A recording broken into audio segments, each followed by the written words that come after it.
3 boxing here with the headliner, the main event now. Floyd, Kid Austin, Schofield. It's good to have you. It's good to have you here. Well, you're home city too now.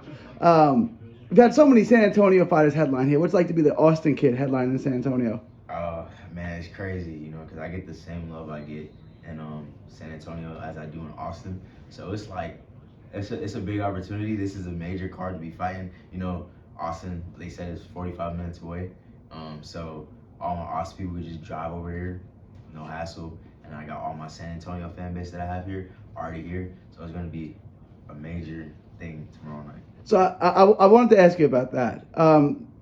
As I said, it's just 45-minute drive from here, from Austin to here. You expect to have a big crowd here tomorrow? You're gonna have that AT&T Center packed out? Oh yeah, I think it's gonna be a huge crowd, and not just the seats that they showed were sold out.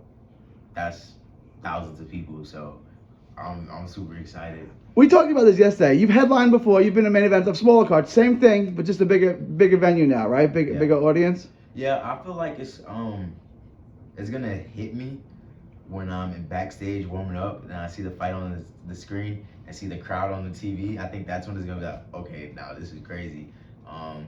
But I'll probably also the walkout. That'll be my first huge walkout. So you get the headline AT&T before Victor Wembanyama does.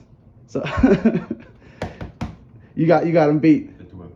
That's the first round pick, the first overall pick from the Spurs. I mean, but he gets to stay there for a whole season, so he's good. He can not be stingy this time. But yeah, that's good for him. So I want to ask you about another San Antonio fighter who I know you know well. Bam Rodriguez won a world title at 21. He's still the youngest champ in the world. Is that something you can do? It's just a year away, right? 21. Nah, like, that's next month. Well, you got the whole year to do it, right? You got a whole year to do That's it. true. That's true. You turn 21 next month? Yeah. But then realistically, I fight September 7th. I'm not going to fight for a world title then. So it's he probably got me beat by a couple months, even if I do get it at 21. So he got my number on this one, but I can still make the youngest undisputed champion.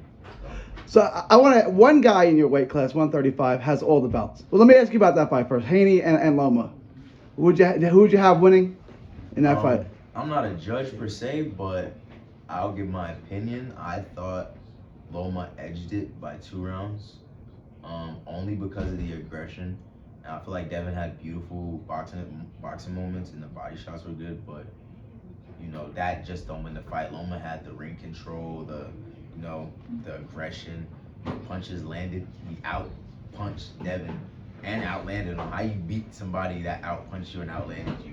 I thought it was close too, but I thought Loma edged it. I wasn't all about a robbery or anything. Yeah. I did think Loma edged him though. But it was such a competitive back and forth fight. You can't be mad. Yeah. There might have been some things that I seen that you didn't see, or some things that somebody else seen and that person didn't see. So it's all on how that person was watching the fight. I might have turned my head, missed like a combination from Devin. So you never know. All people can do is go rewatch it. After you rewatch it, then you make your decision. But at the end of the day, we're not the judges. Devin got the victory, and it's not to the point where it was like. Yeah, it wasn't. It wasn't a dragging. Yeah. And they gave the fight to Devin. No, it was a close fight. It was close, however you had it. Mm-hmm. Now he's got all the belts. Mm-hmm. There's rumored possibility. His dad told me they are looking at a fight at 140 with Regis. That's not confirmed. We know the Shakur fight's not happening. If he did that, hypothetically, all those belts could become vacant.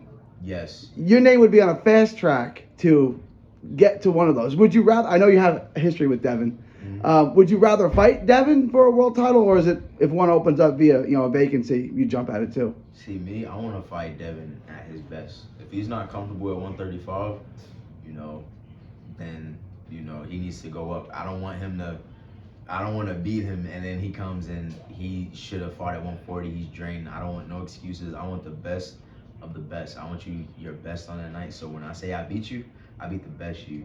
But I feel like Devin should go up to 140 because I have been seeing his pictures. He has been looking a little big. He says he walks around at 150. I don't know. That seems hard to believe. That guy looks huge. See, I'm rehydrating. I'm about 150 right now. Devin is not no 150. He was like 150 in 10th grade. I mean, Dev's a big guy. Yeah. No, Devin is not 150. I give him 165. Right? Like, he's big. Like, you can see it in his face, his body, not his legs, but his body, and it's just on their team. If he chooses to stay at 135 and risk losing those belts because he can't, properly get down in weight, that's on him, and that just makes our job easier. The belts just scattered. So there's another name that you're kind of linked to, a little beef at him. I know who you're talking about. You know what I'm talking about? I know who you're Oh, talking you know about, him. right? Yeah. Is it Keyshawn. Davis? Yes. That's going to be a rivalry, just the way, your promoter Oscar was linked with Shane Mosley. Same weight class, similar age. You guys are going to be linked together for a long time. Mm-hmm. Obviously, opposite sides. I mean, he's not going to fight you anytime soon unless it's for a world title. Yeah. If you were Bob Arum, would you fight you?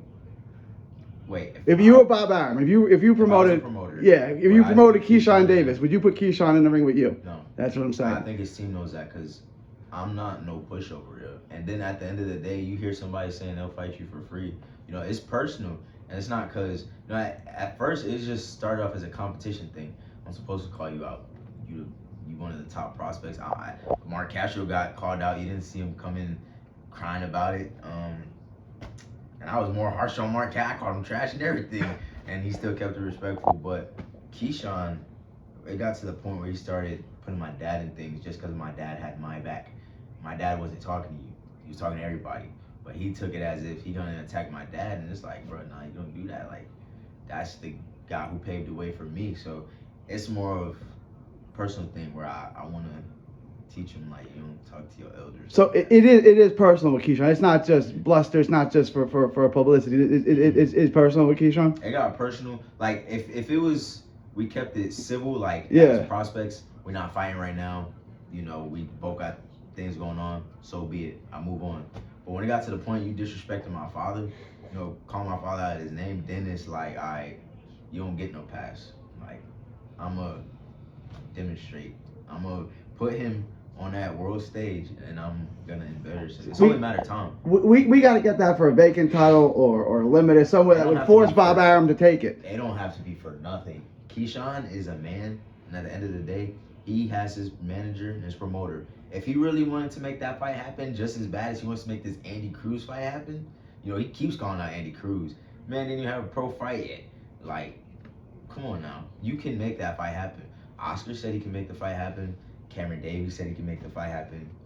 What's happening on your side? I mean, we have proof. We posted that we can make the fight happen. We haven't heard nothing from you. And Bob's not gonna. I mean, yeah. Bob's not gonna. I said, Bob's been in it forever. If you were Bob, you wouldn't let your fighter fight you either. Mm-mm. And it's because I have a hunger that a lot of fighters don't have. Like, I was in my fighter meeting, I told Sergio Mora that, the fights that they see, those are fights where nobody's brought it out of me. Those are fights, I'm getting bored in the middle of the fight. I haven't had to bring the best me out of me. So it kind of I get lackadaisical, lazy. So it looks like, oh man, he's not really. You've been destroying it. They've stepped you up, and you've been. Mikado went the distance with you, but you dropped him. I think you won every round, every card, right? Yeah. And then your last fight, second round knockout. I mean, you've been destroying everyone they put in front of you. That's what I'm saying. It hasn't been where I had to bring that dog out and go hard, because when I do, Kevin, Shakur, Sean Porter, they all know. They wouldn't be calling me back to their camps if I wasn't that guy. But yeah, I remember seeing. And I averaged over 70 punches around. Keyshawn, averages like 30. About half that, yeah. Like, just statistically, I'm gonna beat you. I was talking to Eric Gomez about that. Just your style, to go with your speed and your power. Just what you present. It's just difficult to win rounds with you, right? Like, even if you couldn't knock guys out,